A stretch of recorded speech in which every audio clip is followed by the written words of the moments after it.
ఆడు కాలు మీద కాలేసి కూసున్నాడంటే బండరాయి కూడా బంగారు సింహాసనమంట, వేరే సింహాసనమేదైనా మట్టి బండరాయంట.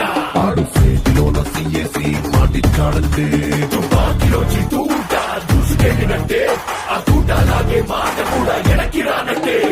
వాడు నీకు గొప్పేం కాదు, వీడు నీకు ఎక్కువ కాదు, నీకు నువ్వు